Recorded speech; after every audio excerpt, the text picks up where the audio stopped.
Yokai dan benda lain yang macam tu sebenarnya mana ada wujud. Baguslah tu. Sebab yokai memang tak wujud. Saya tahulah. Saya ni baru sebut sesuatu yang pelik ke pada mereka? Saya rasa macam ada tertinggal sesuatu.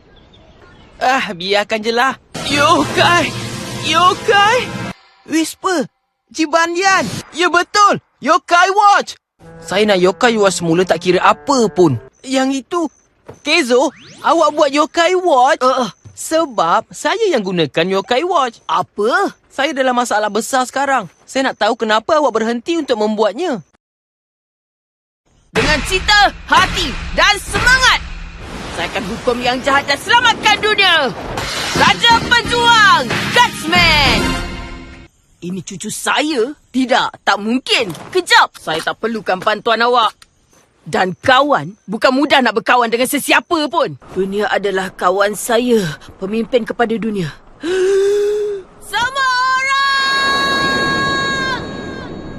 Dengar! Saya mesti kalahkannya. Saya mesti kalahkan Kaima dan juga seluruh pengikutnya. Untuk melindungi segalanya yang ada di sini dan semuanya sekali. Jadi tolonglah saya.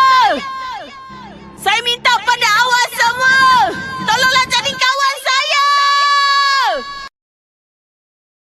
Saya Fu Yunyan. Sebenarnya sekarang saya sedang mencari seseorang. Seseorang yang boleh selamatkan kawan saya.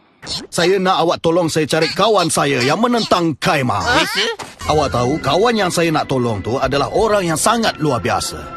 Kawan saya, seperti yang saya cakap, adalah ayah kepada ayah awak.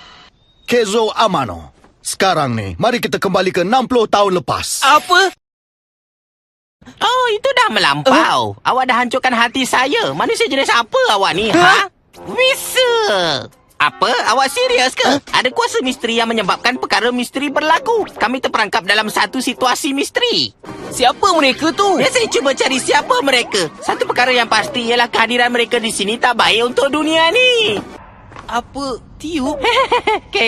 Tak, bukan tiup tu. Kekuatan. Dapat tak?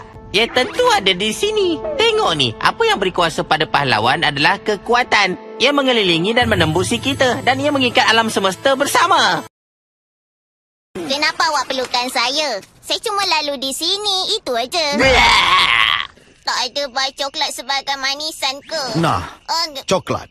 Itu dia, satu batang. Baru je makan, ya dah habis. Jadi Keta datang. Oh, tolong cepat dan selamatkan saya, Keta. Bolehlah saya makan coklat, Pak? Kita ada ramai orang tua di bawah ni. Saya perlu jumpa remaja. Saya nak jumpa Nya KB lagi. Hei awak, lepaskan saya.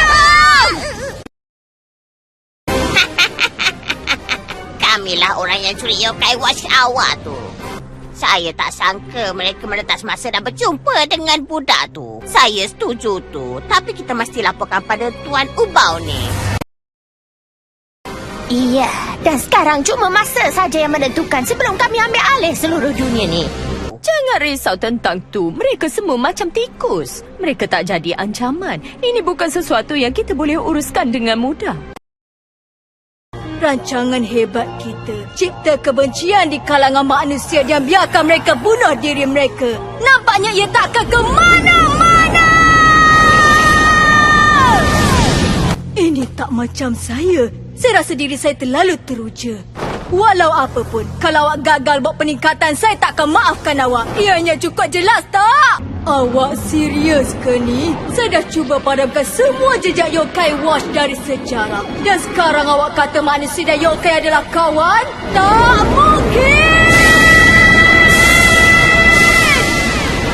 Siapa saja yang rosakkan majlis akan terima balasannya!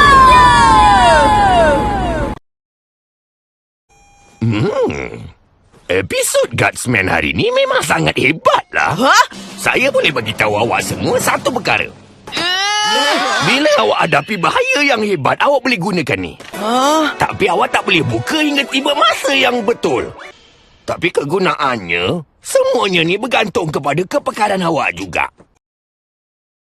Keta, Datuk kamu dulu pernah cakap yang dia nak buat sesuatu yang sangat penting dan dia telah melakukannya untuk satu masa yang panjang.